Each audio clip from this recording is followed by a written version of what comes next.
मित्रों नमस्कार। विकलांग साथी ट्रस्ट की तरफ से आपका हार्दिक अभिनंदन, बहुत बहुत मंगलमय शुभकामनाएं। मित्रों, आज एक अखबार की दुखद सूचना है जो पढ़ा, अच्छा नहीं लगा। एक कानपुर में एक दिव्यांग विधवा महिला, उसका एक 4 साल का लड़का कहीं गायब हो गया। वो दर दर भटकती हुई प्रयास कर रही 4 साल के लड़के को ढूंढते हुए। दिव्यांग महिला विकलांग है, पैरों से विकलांग है, और उसने रिपोर्ट लिखाई और वो भीख मांगती रही, भिखारी बन करके सब कुछ पैसा करने के लिए। गांव नहीं पता चल सका किस गांव के रहने वाली, कहाँ के रहने वाली, शायद किसी दूसरे जिले के रहने वाली।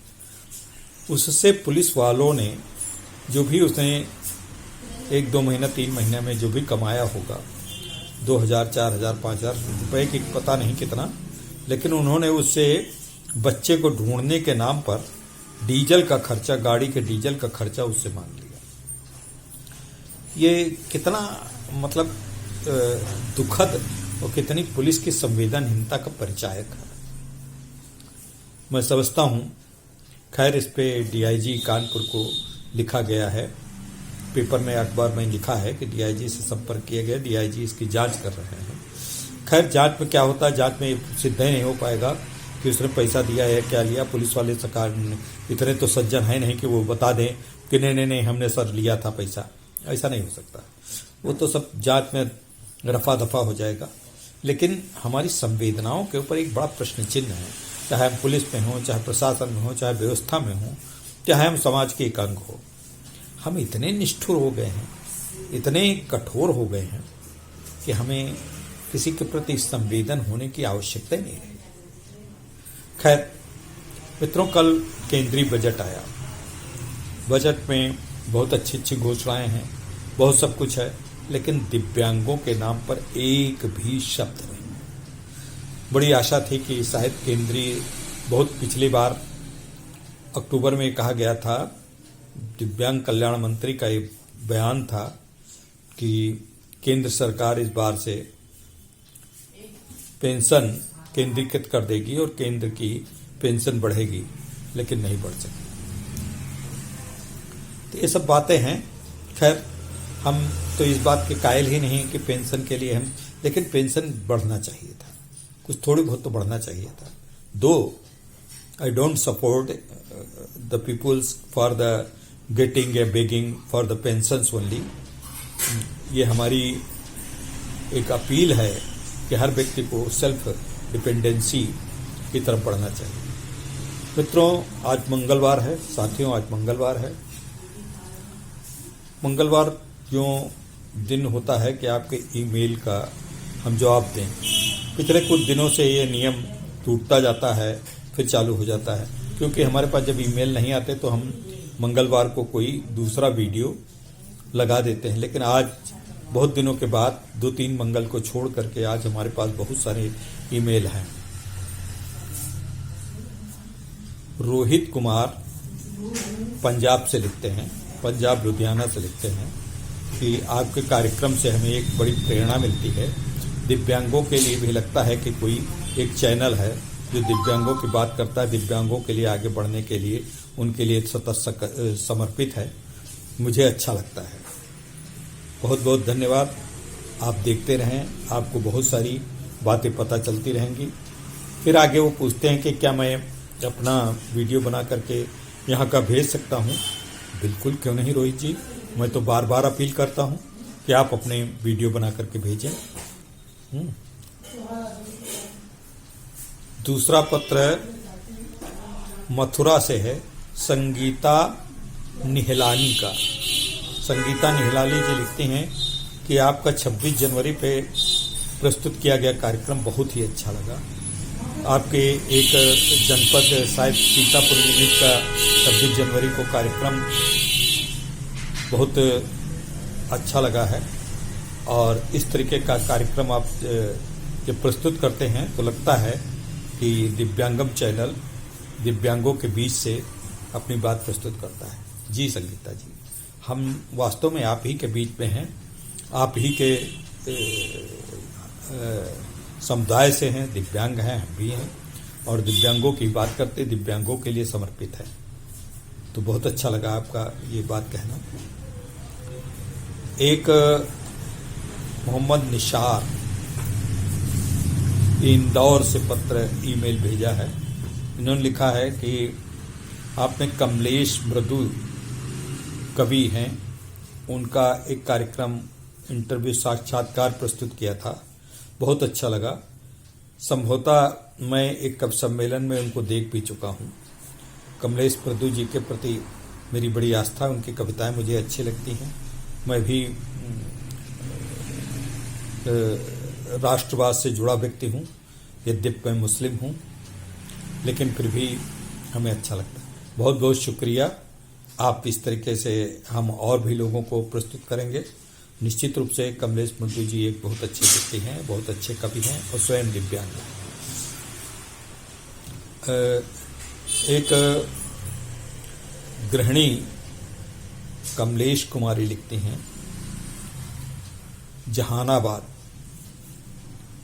प्रदेश का नाम नहीं लिखा, जहानाबाद तो कहाँ पे है, बहरहाल जहानाबाद से लिखती हैं कि मेरी लड़की दिव्यांग है और इंटरमीडिएट पास है।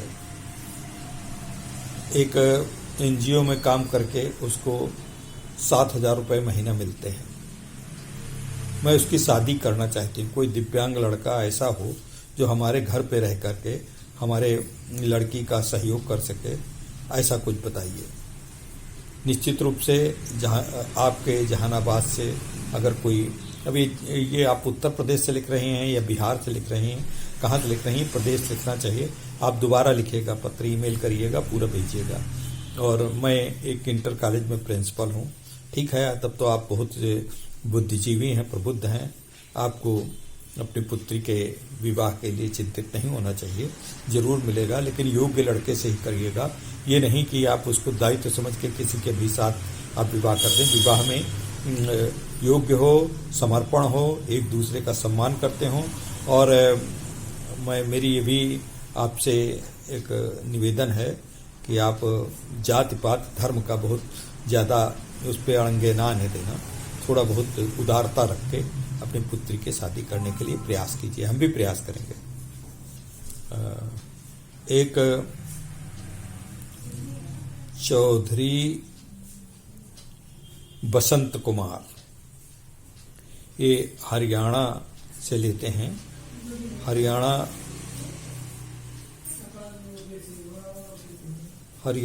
गुड़गांव से लिखते हैं। गुरुग्राम दोनों बातें वो लिखे हैं उन्होंने। गुरुग्राम से हम लिखते हैं कि हरियाणा में हम लड़कों की विवाह होना बड़ा कठिन काम होता है। मैं दिव्यांग हूँ, जब सामान्य लड़कों के शादी नहीं हो पा रही है तो हमारी क्या विसात।